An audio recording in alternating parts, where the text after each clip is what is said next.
Hi friends, welcome back to Purnima family channel. ఇది వచ్చేసి ఏంటనుకుంటున్నారా, ఇది వచ్చేసి కోనం చేప అండి. కోనం అంటే ముళ్ళు లేకుండా ఉంటుంది అనమాట. పిల్లలు ఎవరైనా కొంచెం చేపకి ముళ్ళు ఉంది తినలేమో అని అనుకుంటే మాత్రం ఈ చేప అయితే బెస్ట్ అనమాట. చూసారు కదా, ఫస్ట్ అయితే ఉల్లిపాయలు పచ్చిమిర్చి అది కొంచెం బాగా ఫ్రై చేసుకోవాలి. తర్వాత టమాటా ముక్కలు అయితే వేసుకోవాలన్నమాట. నేను వచ్చేసి ఈగిరి అయితే వేస్తున్నానండి. ఈగిరి అయితే చాలా బాగుంటుంది. మనకి కాదు అని అనుకుంటే పులుసు పెట్టుకుంటారు, ఈగిరి ఇష్టం లేని వాళ్ళు. ఈగిరికి అయితే మనం టేస్ట్ ఎక్కువ ఉంటుంది. మనకు ఉల్లిపాయ టమాటా త్వరగా మగ్గాలి అని అనుకుంటే కొంచెం సాల్ట్ అయితే వేసుకోవాలి. నేనైతే చేప అయితే కడిగిన తర్వాత ఉప్పు కారం అయితే రాసి ఉంచుకుంటానండి. అలాగైతే దానికి కారం అది బాగా పడుతుంది అనమాట.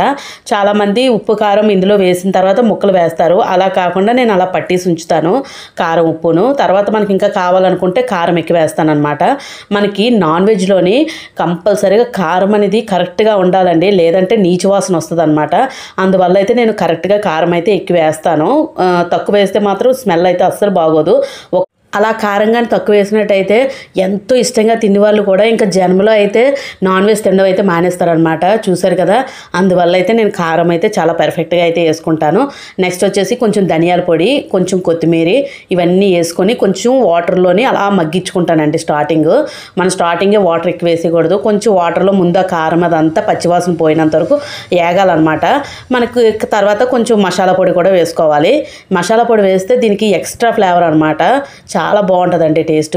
మనకి ముక్క కొంచెం గట్టిగా ఉంటుంది కాబట్టి గట్టి కోణం కూడా ఉంటుందండి. ఆ గట్టి కోణం అయితే అస్సలు తీసుకోకండి, అస్సలు ఉడకదు. ఇది మంచి కోణం అనమాట, కొంచెం సాఫ్ట్గా ఉంటుంది, చాలా బాగుంటుంది.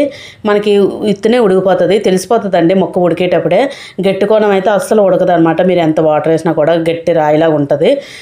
చూసారు కదా, ఇలాగైతే ఉడుకుతుంది.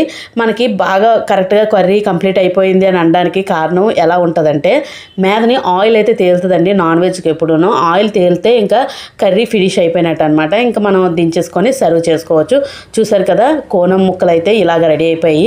కోనం అంటే ఏం కాదండి, వంజరం ఉంటుంది కదండి, వంజరం తెలిసే ఉంటుంది. ఆ వంజరం చేప పెద్దదైతే కోనం చేప అంటారు, అంతేనండి, అంతకు మించి మరేం లేదు. ఇలా మీలో ఎంతమందికి కోనం చేప ఇష్టమైనది కామెంట్ సెక్షన్లో పెట్టండి.